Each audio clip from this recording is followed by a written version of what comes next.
শেখ হাসিনাকে ভারত ফেরত পাঠালেই তাকে বিচারের মুখোমুখি করা হবে বলে জানিয়েছেন স্বরাষ্ট্রমন্ত্রী। রবিবার সচিবালয়ে সাংবাদিকদের সংগঠন বিএসআরএফ আয়োজিত সংলাপে তিনি কথা বলেন। মন্ত্রী জানান, পাসপোর্টে ফেরানো হচ্ছে এক্সেপ্ট ইসরায়েল শব্দ দুটি। তিনি আরও বলেন, অনলাইন অফলাইন সব রকম জুয়া ও বেটিং বন্ধে নতুন আইন করতে যাচ্ছে সরকার। এসব বিষয়ে আলোচনা করতে এই মুহূর্তে উত্তরা থেকে আমাদের সঙ্গে যোগ দিয়েছেন নওগাঁ বিশ্ববিদ্যালয়ের VC doctor Hasnat Ali. Doctor Hasnat Ali, আপনাকে স্বাগত জানাচ্ছি ইন্ডিপেন্ডেন্ট টেলিভিশনে। আপনার কাছে প্রথমে একটু জানতে চাই যে শেখ হাসিনার সাক্ষাৎকার দিচ্ছেন, সেটি প্রকাশ হচ্ছে, এই বিষয়ে বাংলাদেশ সরকারের কি ধরনের পদক্ষেপ নেওয়া হচ্ছে বা হয়েছে আপনার কাছে একটু জানতে চাই।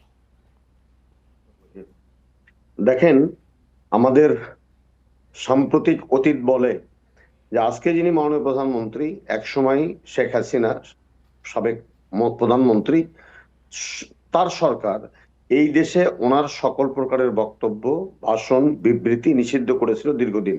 কোনো বক্তব্য প্রচার করতে দেওয়া হয়নি, online offline print media television media সব জায়গায়। সেই জায়গা থেকে সরকার এখনো পর্যন্ত সাবেক প্রধানমন্ত্রী শেখ হাসিনার যে কোনো বক্তব্য প্রচারে বাধা প্রচার করছে না। এটাই বোধহয় বাবার বহুদলীয় গণতন্ত্র বা বাক স্বাধীনতা, যে বাকশাল থেকে বহুদলীয় গণতন্ত্র বা পঞ্চম সংশোধনীর মাধ্যমে মানুষের বাক স্বাধীনতা ফিরিয়ে দেওয়া গণতন্ত্রের যে একটা অন্যতম কাজ ছিল, সেটার একটা বড় ধরনের প্রতিফলন। এটি নিঃসন্দেহে একটি ভালো দিক যে তিনি তো জনরোষে পড়ে এদেশ থেকে বিতাড়িত হতে বা পলায়ন করতে বাধ্য হয়েছিলেন। অতএব তিনি যে সমস্ত উস্কানিমূলক বক্তব্য দেন বা যে সমস্ত উস্কানি ছড়ান বা এখনো যে সমস্ত হিংসাত্মক কথাবার্তা উনি বলেন, সেগুলা জনমনুষে একদিকে ভ্রান্তি তৈরি করে, জনমনে তার প্রতি মানুষের ঘৃণাকে পরিমাণকে আরো বৃদ্ধি করে। পাশাপাশি আরেকটা জিনিস হয় যে দেশে একটি সংঘাতপূর্ণ পরিস্থিতি তৈরি হওয়ার একটা আশঙ্কাও থাকে। সেই জায়গাতে সরকার একটি কাজ অবশ্যই করা উচিত, যে ওনার কোনো বক্তব্যে যদি দেশে সংঘাত তৈরি হয় বা যদি সামাজিক বিশৃঙ্খলা তৈরি হয় বা উত্তেজনা তৈরি হয়, তাহলে তার বক্তব্য প্রচার করার ক্ষেত্রে আইনের বিধানের মধ্য দিয়ে সরকার নতুন করে ভাবতে পারে। কারণ মাত্র নির্বাচন হয়েছে, 18 বছর একটি অপশাসনের পরে একটি সুষ্ঠু নির্বাচনের মধ্য দিয়ে একটি সংসদ হয়েছে। সেই সংসদ সরকারি দল এবং বিরোধী দলের পার্লামেন্টারি ডিবেটের মধ্য দিয়ে একটা প্রাণবন্ত হয়েছে। এমন একটি সময়ে যদি একটা বিদেশের মাটিতে পলাতক একজন প্রধানমন্ত্রী যদি উস্কানি ছড়িয়ে, উত্তেজনা ছড়িয়ে বাংলাদেশের শান্তি শৃঙ্খলা এবং যে ঐক্যতান সৃষ্টি হয়েছে সেটাকে বিনষ্ট করতে চায়, তাহলে সেটা বোধহয় রাষ্ট্র নীরব থেকে বা চুপ থেকে সেটাকে হজম করা বা সহ্য করা কোনোভাবেই ঠিক হবে না। জি, আপনার কারণ কাছে আমাদের আরেকটি বিষয় জানতে চাই যে শেখ হাসিনা যদি ফিরতে চান তাহলে কি তিনি ফিরতে পারবেন, নাকি ভারতের উপর নির্ভর করবে পুরো বিষয়টা? না, দেখেন দেখেন বিষয়টা হলো যে মাননীয় স্বরাষ্ট্রমন্ত্রী কিন্তু স্পষ্ট করেই বলেছেন যে ওনাকে যদি ফিরতে হয় তাহলে দুই দেশের মধ্যে যে বন্দি বিনিময় চুক্তি আছে, সেই বন্দি বিনিময় চুক্তির আলোকে উনি দেশে ফিরলে, বিমানবন্দরে বা স্থলপথে ফিরলে সেই পোর্টে ওনাকে আইন শৃঙ্খলা বাহিনীর কাছে আত্মসমর্পণ করতে হবে। কারণ আইনের ভাষায় কিন্তু উনি পলাতক। ওনার বিরুদ্ধে অনেকগুলো মামলা হয়েছে, বোধহয় একটা মামলায় সাজাও হয়েছে।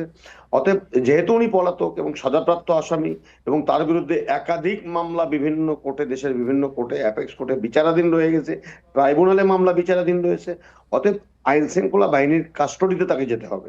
এবং কাস্টডিতে যাওয়ার পরে প্রচলিত বিচারের মধ্য দিয়ে যে শাস্তি নির্ধারিত হয় সেটা ওনাকে ভোগ করতে হবে। কারণ একটা জিনিস আপনাকে বলি, বেগম খালেদা জিয়া কিন্তু মাথা উঁচু করে তিনি সাজা মেনে নিয়ে কিন্তু উনি ভোগ করেছেন। মৃত্যুর আগ দিন পর্যন্ত কিন্তু মাথা নত করেননি।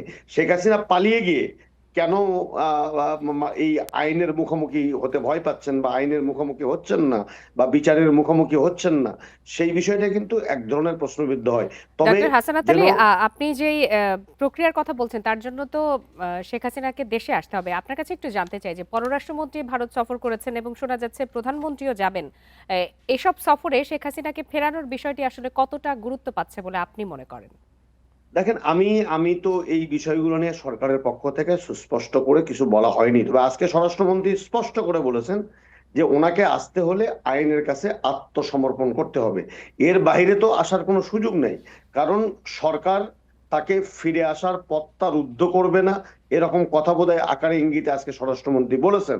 তবে এটাও স্পষ্ট করেছেন যে যদি শেখ হাসিনাকে দেশে ফিরে আসতে হয়, তাহলে বন্দি বিনিময় চুক্তির আওতায় যেভাবে একজন অপরাধী অন্য দেশে আশ্রয় নেওয়ার কারণে যেভাবে ফিরে এসে আইন শৃঙ্খলা বাহিনীর কাছে আত্মসমর্পণ করতে হয় এবং বিচারের মুখোমুখি হতে হয়, সেই প্রক্রিয়ার মধ্য দিয়ে আসলে বোধহয় সরকার সেক্ষেত্রে বাধা দেবে না।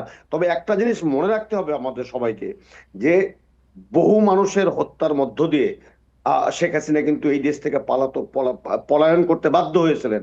অতএব উনি বন্দি বিনিময় চুক্তির ভেতর দিয়েও যদি দেশে আসেন, দেশে কিন্তু এই যে সমস্ত 1400+ তরুণ প্রজন্ম আত্মাহুতি দিয়েছেন একটি নতুন বাংলাদেশের জন্য, বা এই যে ইলিয়াস আলীরা, চৌধুরী আলমের মতো লোকেরা যারা আয়না ঘর থেকে হারিয়ে গেছেন, অজস্র মানুষগুলো, গণতান্ত্রিক প্রতিষ্ঠানগুলো ধ্বংস হয়ে গেছে, আর্থিক প্রতিষ্ঠানগুলোকে ভঙ্গুর হয়ে গেছে, অতএব ব্যবসা বাণিজ্য ভঙ্গুর হয়ে গেছে। এরকম একজন ব্যক্তি যিনি সমস্ত অপকর্মের জন্য অভিযুক্ত, তিনি দেশে ফিরে আসলে সেই দেশের মানুষটা এটাকে খুব ভালোভাবে নেবে এমনটি ভাবার কোনো কারণ নাই। জি, ডক্টর সরকার এই হাসানাত আলী, আপনাকে জনমানুষের অনেক ধন্যবাদ। আকাঙ্ক্ষাকেও আপনার বিবেচনা বক্তব্য করে। আমার কাছে স্পষ্ট।